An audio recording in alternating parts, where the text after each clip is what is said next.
We need a warrior. We need a champion. We need a winner, and that is Donald. He's the small-town preacher who's become a major surrogate for Donald Trump's campaign for president. The last thing I want to do was to draw attention away from Mr. Trump's policy. Pastor Mark Burns, a frequent cable news guest, a crowd favorite at Trump rallies, even a speaker at the Republican National Convention. From the great state of South Carolina. But before the campaign, he was virtually unknown. I think Donald Trump is a great judge of character. You know, you would think he would just choose the greatest names, but Donald Trump values character more so than popularity or name. And I think that I fall in that category. Pastor Burns' Harvest Praise and Worship Center in Easley, South Carolina is a small operation. The church, just a few folding chairs, tables, and cameras for his televangelism. Help us to receive the wisdom of the Lord Jesus Christ. After attending Trump's November meeting with black pastors in New York, Burns says former campaign manager Corey Lewandowski asked him to speak on Trump's behalf at Bob Jones University. He's been a favorite of the campaign ever since. He just came out of the blue. Virginia Beach Navy veteran Damon Davis says he's a Republican, but had never heard of the fiery Southern pastor. Neither had his friends. So they looked him up, and he had web pages up, and they saw one of the claims was that he was a member of Kappa Alpha Psi.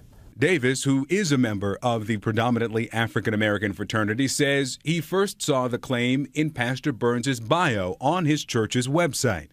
Davis says he captured this screen grab in July, just days after Burns spoke at the RNC. Then he started investigating. And what did you find? There is no person named Mark Burns, John Mark Burns, or any variation thereof in the fraternity ever. Davis says he contacted Pastor Burns. Soon after, Davis says the webpage disappeared. Well, CNN called Kappa headquarters too. They have no record of him. So when we sat down with Burns, we asked about that. I did, without question, say that I had crossed, and I'm not crossed, but I had started the process of being a part of that organization.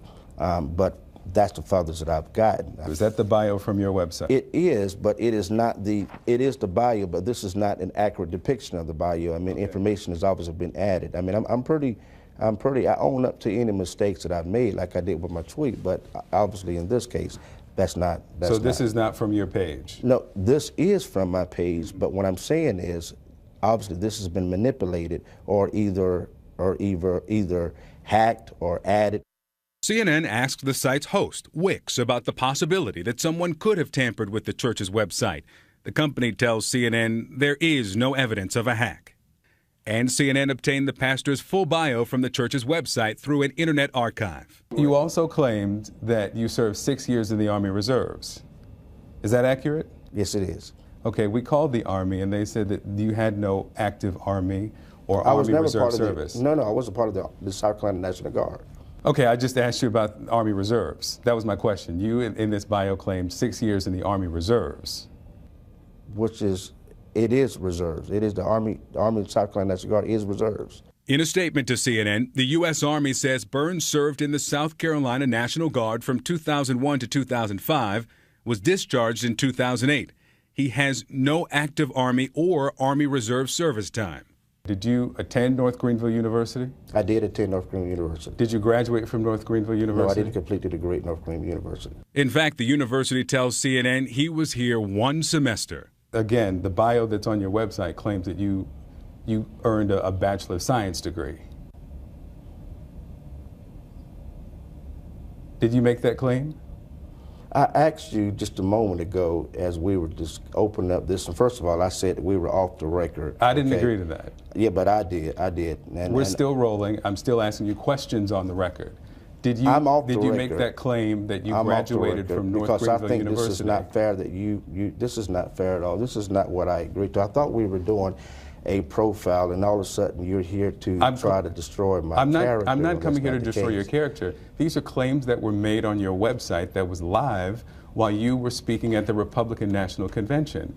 My question is, are those claims accurate? I understand this is what media does, and I understand that when you find someone that is speaking out their heart and speaking out their desire to bring people together and to get past the political correctness of society, that the job of that of investigative journalism, or in this case, is to try to destroy the character of the individual so their voice is silenced.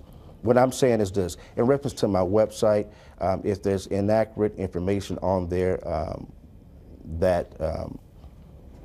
that can easily be manipulated by other people, and it can be manipulated by hackers. People can do and say and do and create whatever they want to create.